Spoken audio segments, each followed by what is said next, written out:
Ladies and gentlemen, tonight it's really a big pleasure because I have Tim Hughes together with me. Hi, Tim. How are you? Hi, Greg.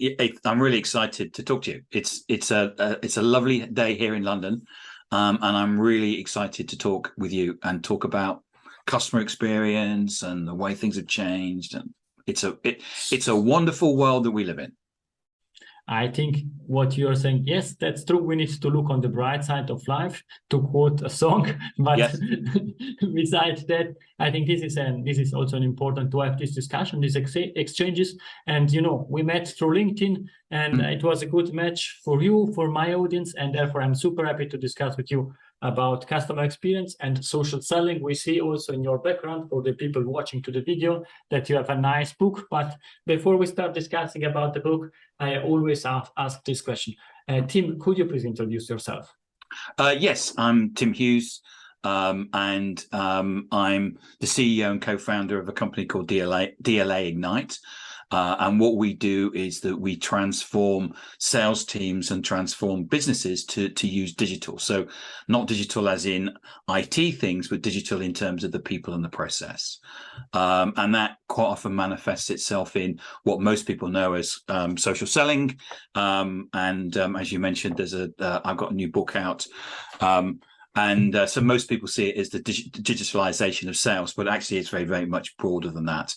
But we're here really to talk about customer experience and sales and marketing. But I think social selling and social media are really important. But before we deep dive in this topic, perhaps also to learn a bit more about you, which values drives you in life? What, sorry? Which values drives you in life? I think that I mean what we try and do, and what I try and show as well, is to what we're doing is helping people. And we're helping people to be more effective and efficient. And I know kind of like everybody will say that, but what we're doing is that we're living in a world of an inflection point. So it's a bit like when the Industrial Revolution came along and changed things. Here we are in a similar industrial revolution, and we're moving to digital. And for everybody, that's going to be difficult and hard.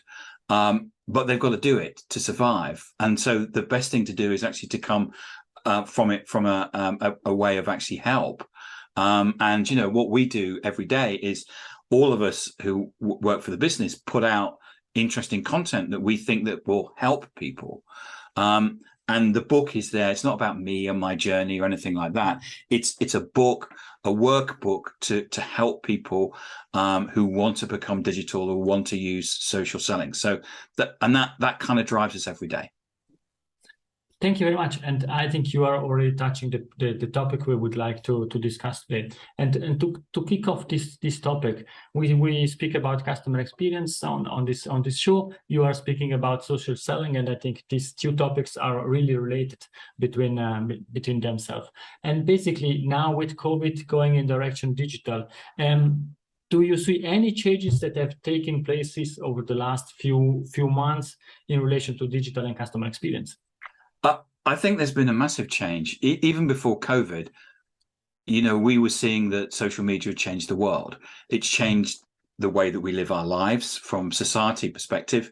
We now are able to keep in contact with people right across the world, and grandparents are able to see grandchildren in Australia and stuff like that. And we were never able to do that before.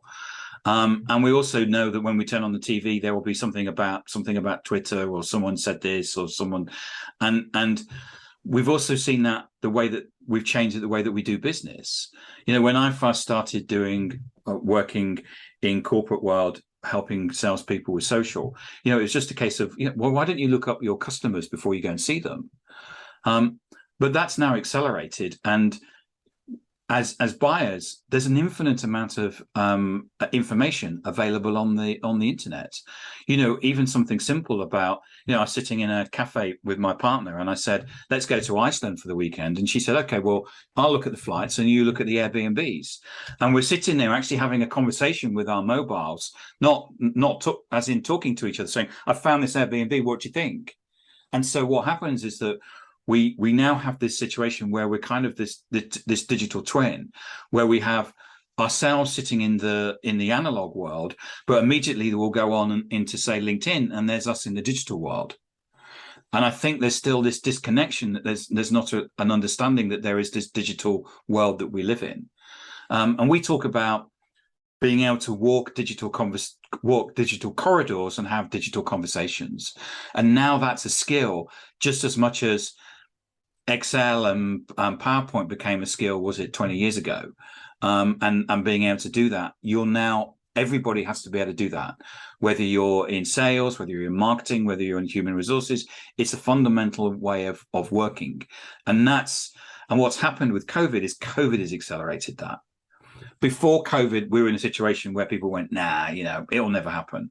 And of course, we've had 2 years of having to sit at home, having to use the internet, having to converse with people. I remember when shutdown first happened in March 2020 in the UK, and people were saying, I don't know how to use Zoom. And we were all joking about mum and grandma or whatever, go, what button do I need to press, and stuff like that. My mother started running, she runs wine groups. She's a big member of the U3A, the University of the Third Age. And someone said, oh, you can't run a wine group on Zoom. She said, okay, I'll show you how to do it. And so one person went around and dropped the bottles at all the different houses, and then they sat there on Zoom and tasted them, and everything is now, they said you couldn't have a doctor on Zoom. Now the only way that you can get a doctor here in the UK is now online. They said you can't run churches, you can't do piano lessons. All of that is now, it's the whole of the way that we live has now transferred online.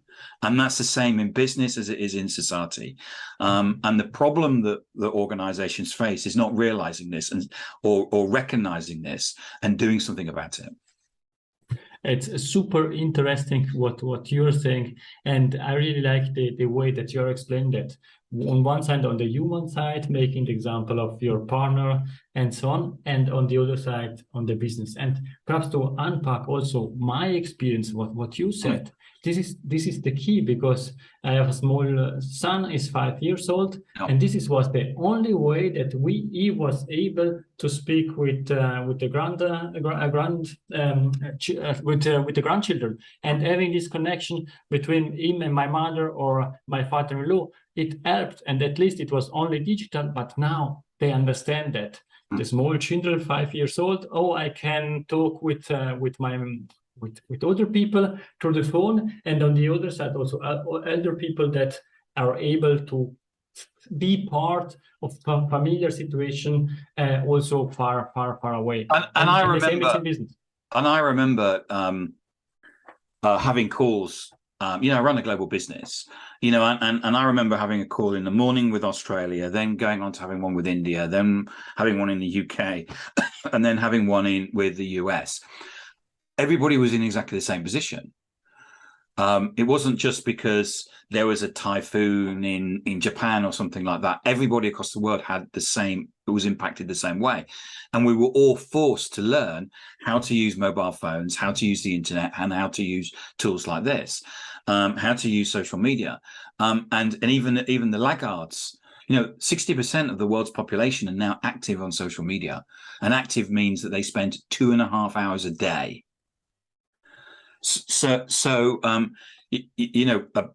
A friend of mine who's a millennial said, if you're not on social media, then it only means you've got something to hide. And we're now in a situation where the only people that are not on social media worldwide are people like North Korea and Burundi and places where they block access to it. So it's made such a massive change, and it's made such a massive change to the way that we do business, and the expectation from our buyers and our customers in the way that they do business with us, which is now online. And I think this is the key. All the consumers, all the buyers are now online, comparing online what you said, also with the example of your partner, that you were trying to book Airbnb and to book the flight. And how can then brands find a new way to connect with buyers? Yeah, yes, and that's the $56 million question, which is what brands have done now for over 100 years is use interruption. So what you do, whether it's a cold call or an email or an advert, is you interrupt me and you pitch. And what brands think they do with social media is they do interruption, which is they will pay media, which is they're going to interrupt me and their pitch. And then they find it doesn't work. And the reason why it doesn't work is social media is social media. It's a media that allows you to be social, which is, you know, you and I met because we had a conversation, just as much as if I met you at a networking event in Zurich and said, hi, how you doing? God, it's been a long time since I was in Zurich. And then we had have a conversation. And that's the thing that people miss, because what they've done before is that they've posted an ad. They've made a cold call, they've posted an email, and once you send the email, you go, well, that's it. With social, what you actually do is you have conversations. So posting on social actually doesn't generate you anything. Posting on social to generate a conversation does, because in B2B, conversations create sales. You know, what I sell requires you to have a conversation. And what most people sell in B2B requires you to have a conversation. Maybe you can turn some of it and say, right, okay, we're going to post some of it on the web and maybe some people will buy it. But history has shown so far that when customers say they prefer to buy off the web, what they actually mean is, I don't like dealing with salespeople, because all they do is try and pitch to me and try and sell me something. And what happens is, unfortunately, all of this stuff about interruption goes against a very common psychological condition, which is that we don't like being told what to do, or we don't like being presented with an idea. And what happens is that it impacts our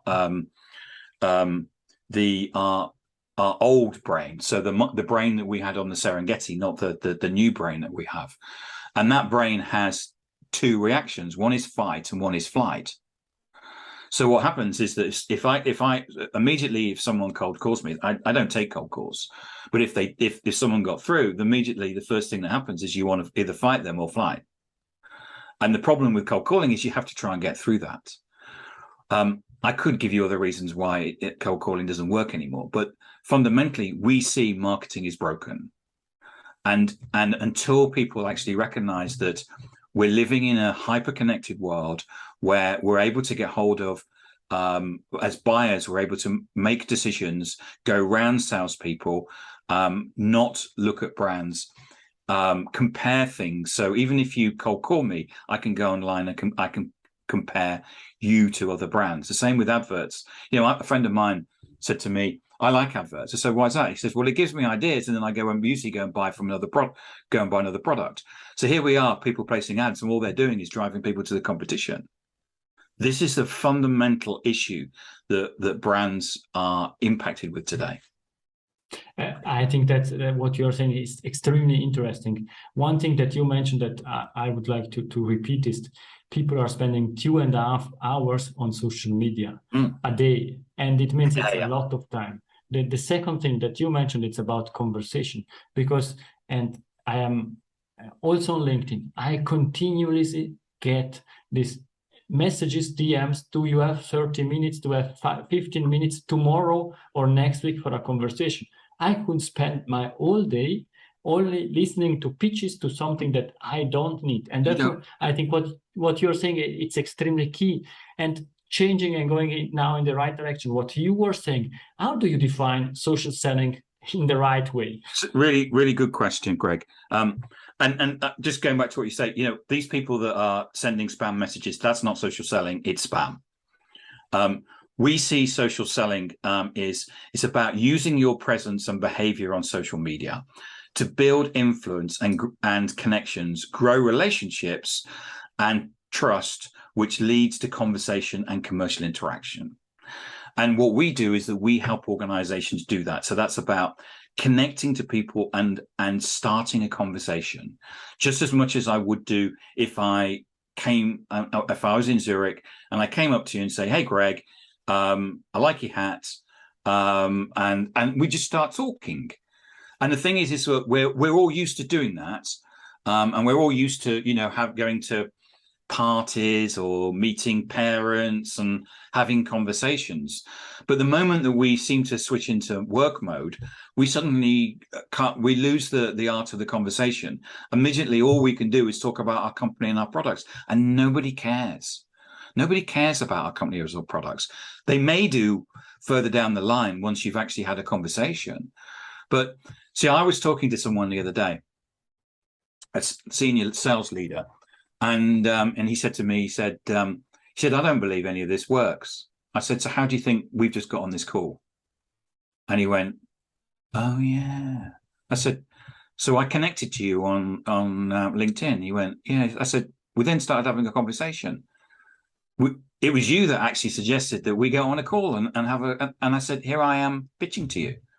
He said, and it was just like that penny drop moment, or the aha moment where someone went, oh yeah. And this isn't, even though we may say stop selling, actually you'll sell more by stop selling. And by being social on social media and having conversations.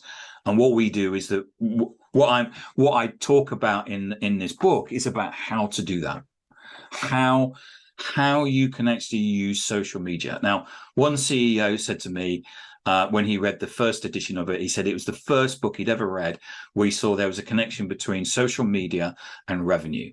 And that's the message that I had in my head when I rewrote the book for the second edition. I wanted to make sure that people are very, very clear that there is an ability to create revenue from social. If you're not, you're leaving money on the table. And what you're saying, it's exactly the same discussion that we have in the customer experience community. How we link customer experience to revenues, to profit, long-term profit, short-term profit. But at the end, it's why business exists is to make profit and to earn money and to create value. And your customer experience is the experience that the buyer the buyer, well, let's take the buyer for the moment, has on digital. So it's not just about your website, because if you think about what buyers do, buyers will go onto social media and they will say, I've got they will start searching for a problem. So we have a client, which is Namos, which is 100-person Oracle reseller. They're in a situation where they've transformed their sales team. The sales team now have what we call buyer-centric profiles. They look interesting to buyers. The buyer said, you look interesting. Can you help me? And the salesperson then had a conversation, which is the normal conversation that salespeople and buyers have. That turned into a $2.6 million deal. They've subsequently taken another $600K out of that client. So the fact of the matter is this isn't low-level stuff. People are making and doing very large transactions on social. And if you're not empowering your team with it, you're missing out on that. So we have this situation that social is where the buyers are. But it's also the same with, it's also, the buyer is also looking for a job. Job hunters are doing exactly the same. Investors are doing exactly the same. So that your customer experience is about your online presence, not just about your sales team, but the whole of the business. What is it as a job hunter? What am I doing? I'm looking to see what your business stands for. What's the CEO like? What's the board like? And I'm coming onto social media and I'm making those decisions. The same as if I'm going to invest in your business, I'm going to look you up on social. So this isn't just about sales. This is about a whole of customer experience that people have, regardless of whether your prospect, your client, your employee, your future employee, an investor, whatever. You have to have an online presence that people can go, that isn't that business interesting? I'd love to work there. Or isn't that, if I was in the market for that's the company that I would like to buy. People are doing this right now. This isn't something that's happening in the future. As a business, we've been doing this for 6 years, transforming companies. And we have companies that complain to us. They have too much pipeline. And they have too much pipeline because they're building a customer experience. And you know this, if you have a good customer experience, then people will come to you because they'll come to you and they'll also come back. And this is about building a customer experience that people want to go for in the digital space. And I think having a pipeline is not so bad, I would say it nowadays. And Well, absolutely. I thought it was really funny when I was on a call and said, we got a problem. So what's that? I said, we got too much pipeline. no, I understand that, but what you're saying, it totally makes sense. Perhaps also to help the audience to really understand the difference between social selling done in the right way and spam. Do you have some ideas, some thoughts to share how to really quickly find out what's good and what's bad? So spam is where people come to you and basically interrupt you and pitch their product. And it's the same as what they're doing it on social as they would do it on email. And all of that is spam. There's three things that you need to understand about social selling. The first is you need to have what we call a buyer-centric profile. This is a profile that buyers will go, you look interesting. So your LinkedIn profile is your shop window. There's 850 million people on LinkedIn and they walk past your shop window every day. Now, do they walk past it and go, that looks boring? Or do they walk past it and go, that person's looking for a job? Or do they walk past it and go, that looks interesting, I'm going to actually read this. Wow, they did that. Wow. And I've got a lot in common with this person. What is it that they're going to see when they see that profile? Now, a lot of salespeople will say things like, I've been in President's Club 4 out of the last 5 years, and whenever I get my teeth into a prospect, either they die or I will die first. Now, as a buyer, that's not a person that I'm going to be interested in. So you need to have a profile, and the more that you make it about yourself, it is very true that people buy people, especially on social. The more you make it about yourself, the more that you'll find that people will lean in. Chris Fleming, who is the CEO of Cyberhawk, which is one of our clients, he says in his summary that he was expelled from school. Now, he tells a story about why he was expelled from school and the learnings that he took from that, and the fact that he's now a CEO of a very fast-growing company. But what you'll do is that is when people look at it and go, this is a CEO this is a CEO that I'd like to go with for beers with. This is a CEO that I think that we could do business with. And that's what people are looking for. They're making those sort of decisions online. The second thing that you need is a network, and as wide as broad as network as you can get. Now, what you'll find is that if you talk to salespeople and you say, okay, you're working on a particular account, how many people are you connected to? They'll usually say none or one. And what you need is to be connected to as many people in that account as you can. I have one person who works for me. He has one particular target account. He's connected to 1,000 people in that account. He's connected to the whole of the C-suite in the UK and the whole of the C-suite in the US. But when anybody he connects to looks at him, they look at it and go, well, he's connected to all these senior people in this company. He must be a good guy. And so what he's doing is that he's actually, this is about walking the digital corridors. Walking those corridors and talking to the different people. Now, when you want to sell into an account, you talk to as many people as you can to get advice from them. And he's having conversations. He's gaining understanding of what's going on, how he can position his solution, and finding a person that cares, which is what we've always done in sales, but he's doing it digitally. The third thing that you need is content. Now, this is not brochures and brochureware, because nobody's interested, because we know what a brochure says. It says how great your company is. And we know you're going to say that. What we're looking for is authentic content, something that shows your personality, but shows that you know what you're talking about. So, for example, the example of Namos and the salesperson, where the person looked at their profile and said, you look interesting. You're obviously, from the content they were sharing, you understand the business issues that I've got. Now, we all know, if you've been in sales, it doesn't matter whether we've been in sales short or long, you know what the business issues that you need to resolve. Write about it. Talk about it. Share articles about it. Share videos about it. And the more variety on the content you can do, the better. If you scale this up, scale it across as many people in your business, through sales, through HR, maybe through procurement. What happens is that you start what we call digital dominance. So this is understand it. So this is basically taking on all of the digital conversations and taking all the oxygen away from your competition. So this is, so you can start off small with a pilot with sales and then build that up across the business. But ultimately what happens is that in the network that you're connected to, all of the people that you're connected to say, Tim Hughes is a really good guy because that's his profile. He shares really interesting content. And when anybody is looking to buy something, you're front of mind. But as you've been building your network and everybody else in your organization is building that network, your tentacles across the territory or the vertical you own it. And this is how people can become the market leader or the employee of choice in their particular market, by owning that narrative and owning the contacts and the connections through their network. Sorry, it's a bit of a long answer to your question, but hope that gave you the example.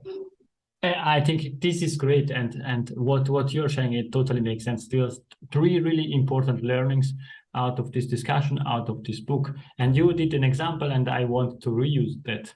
Tim is a good guy, yes. Tim shared quite a lot of great content, or a lot of great content on this podcast, and therefore I suggest also to the audience to post this podcast and buy his latest book, Social Selling, because I think it's really a good book. He showed that for the people watching the video. For the people listening to this podcast, you will find also all the information in the show notes. Now we are coming to the end of this game. However, we still have some questions, and one question is about the futures.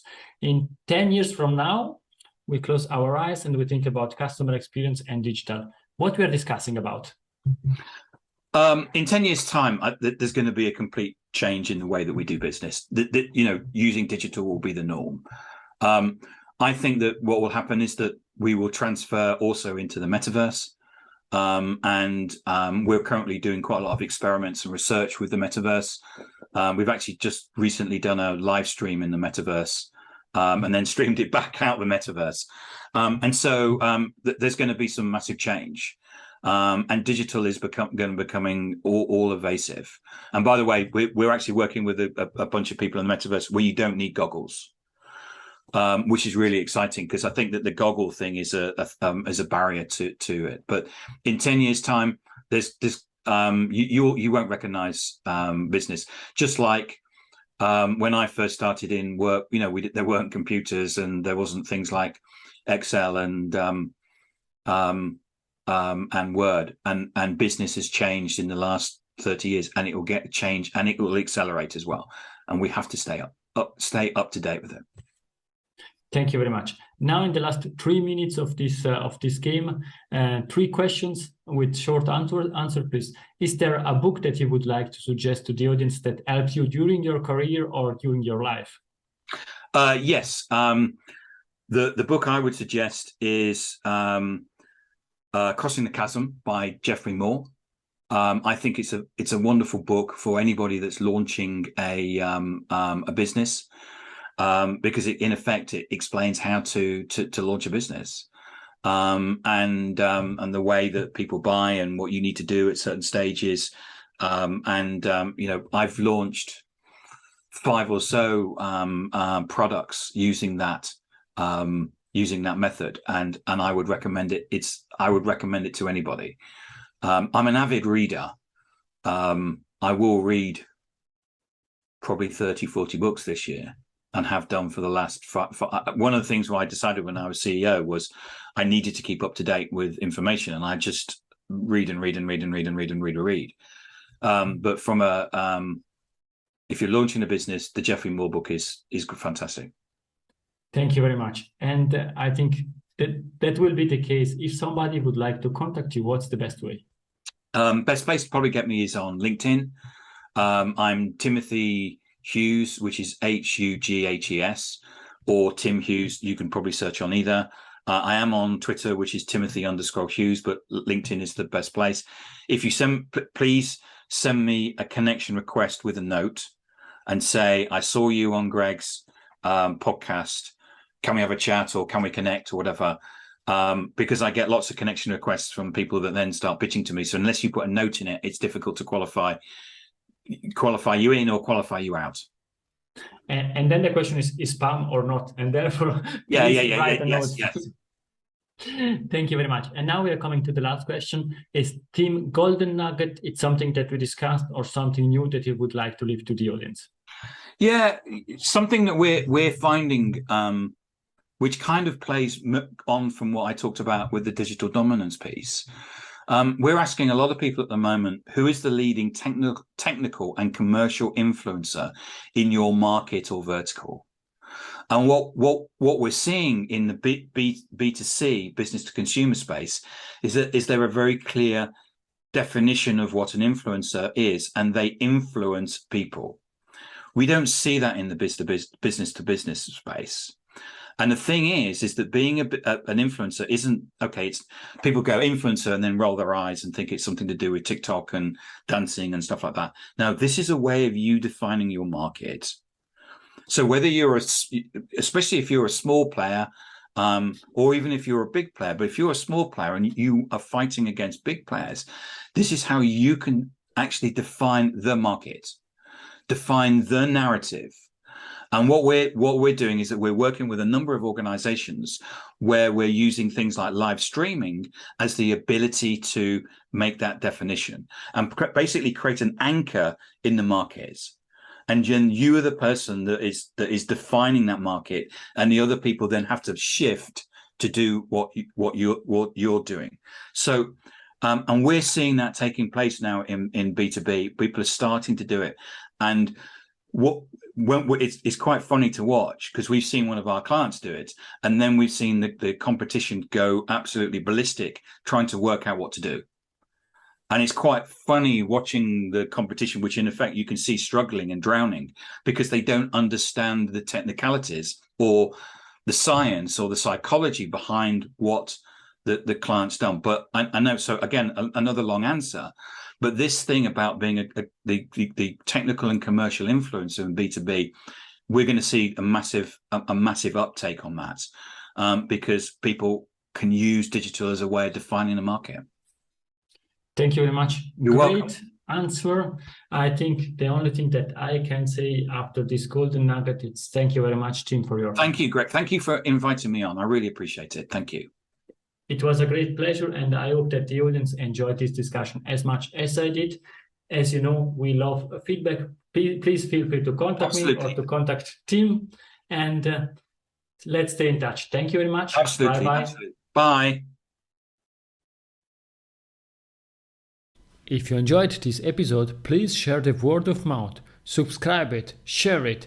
Until the next episode, please don't forget, we are not in a B2B or B2C business, we are in a human-to-human environment. Thank you!